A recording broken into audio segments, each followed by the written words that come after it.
I don't believe in psychics, omens, or the supernatural. I am a forensic accountant. I believe in ledgers, data, and absolute proof. But when a frail woman at the metro station grabbed my wrist, her grip surprisingly like iron, and whispered, "If you get on that train, you will not survive the night. Go home. Hide in your bedroom closet and do not make a sound," my blood ran completely cold. I should have kept walking. Instead, 2 hours later, I was crouching in the dark behind my winter coats, holding my breath as I heard my front door unlock. It was my fiancé. He wasn't alone. And the terrifying conversation I was about to record didn't just break my heart. It uncovered a meticulously calculated million-dollar murder plot with my name on it. My name is Maya. I'm 28, and my life in downtown Seattle was entirely structured and predictable. I was engaged to Carter, a charismatic investment broker, and we were 3 months away from our wedding. Things had felt slightly off lately. Carter was suddenly overly protective of his phone, easily irritable, and hyper-focused on our financial merger. But he blamed it on wedding stress. I believed him because in love, I ignored the very red flags I was paid to find in corporate audits. That Friday evening, I was supposed to take the 9:30 Pacific Coast Express to visit my parents for the weekend. Carter had been strangely insistent that I take the train instead of driving, claiming the highway weather was too dangerous. But the stranger's warning at the station had paralyzed me. Driven by a sudden, sickening intuition, I skipped the train, took a cab back to my loft, and slipped inside. Feeling absolutely ridiculous, I stepped into my walk-in closet just as the front door handle clicked. Carter had a key for emergencies.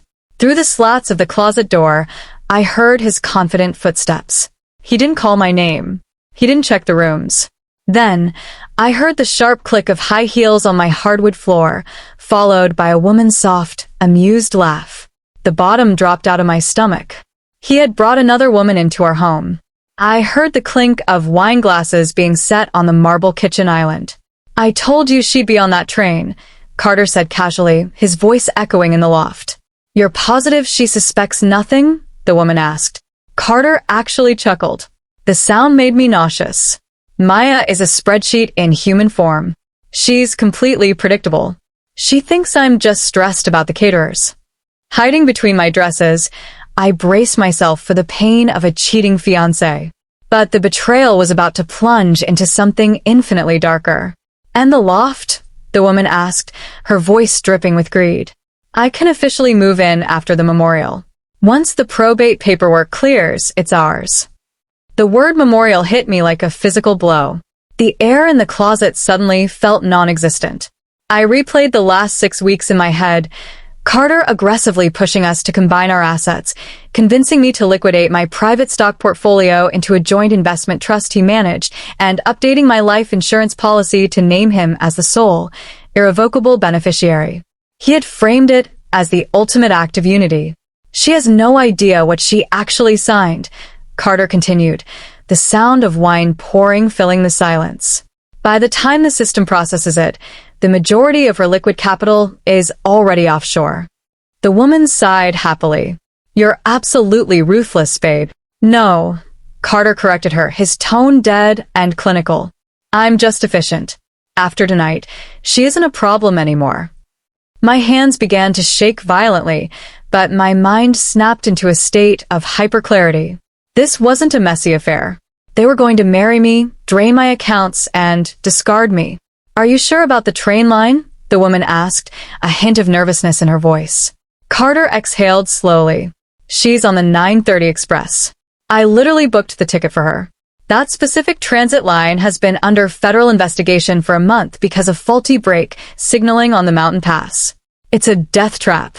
He paused, taking a sip of his wine. "I'm not pushing her off a cliff. Accidents happen. It's perfectly clean."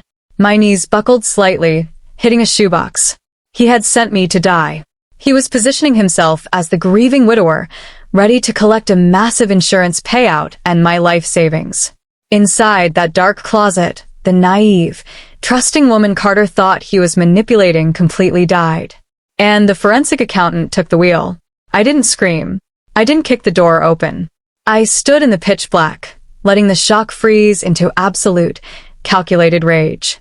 They thought I was currently hurtling toward a tragic accident. They felt safe. And people who feel safe make catastrophic mistakes.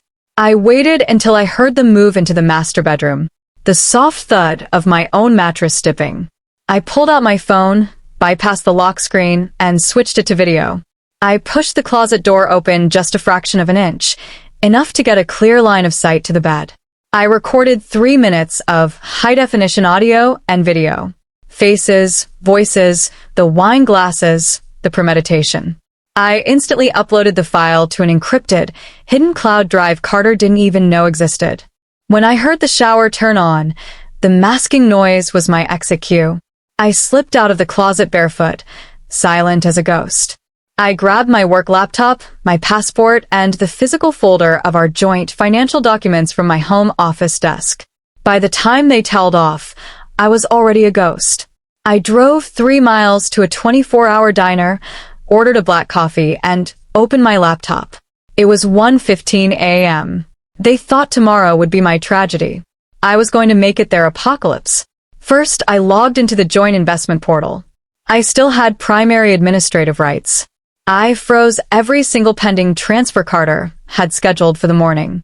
Then, I triggered a catastrophic internal compliance flag. I submitted an anonymous, highly detailed tip citing suspicious offshore capital diversion and potential wire fraud connected to his broker ID. In my industry, those keywords are an instant death sentence. They trigger an automatic lock on all connected accounts by federal regulators. Next, I emailed our state lawyer. Subject line: fraudulent beneficiary designation. I attached the audio clips of Carter admitting to the scheme. Finally, at 6 a.m., I contacted the life insurance provider and flagged the policy for an active criminal investigation. Then came the psychological warfare. At 6:45 a.m., I sent Carter a simple text message. Train delayed. Decided to come back home instead. See you soon. I watched the typing bubble appear, vanish, and appear again. Panic is impossible to hide. He replied, Wait, no. I'm out getting us breakfast. Stay there. At 7 a.m., I took the final step. I took the video of Carter and his mistress discussing my impending, accidental death in my bed, blurred the explicit visuals, but left the audio crystal clear, and sent it to Carter's mother, his managing director at the brokerage, and the local police department cybercrimes division. The caption was simple. Ask Carter why he wanted me on the 9:30 express. Then, I turned my phone off, checked into a hotel, and went to sleep. When I powered my phone back on at noon, it was a graveyard of desperation.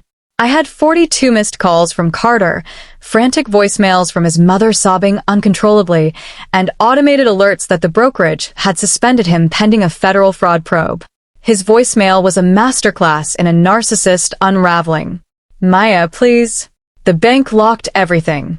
My mom is screaming at me. You misunderstood a joke. Maya, please answer. Desperation leaves a massive digital footprint, and he was drowning in it. He didn't find me until 3 days later, when I finally agreed to meet him at a public coffee shop, flanked by my attorney. Carter looked like a corpse. His designer suit was wrinkled. His arrogant smirk was entirely gone. He sat across from me, hands trembling. You destroyed my life, he whispered, looking around paranoid. The firm fired me. The police are investigating the insurance changes. You took everything. I looked at him, feeling absolutely nothing. I didn't take anything, Carter. I just audited the relationship. I leaned in closer, dropping my voice. Tell me something.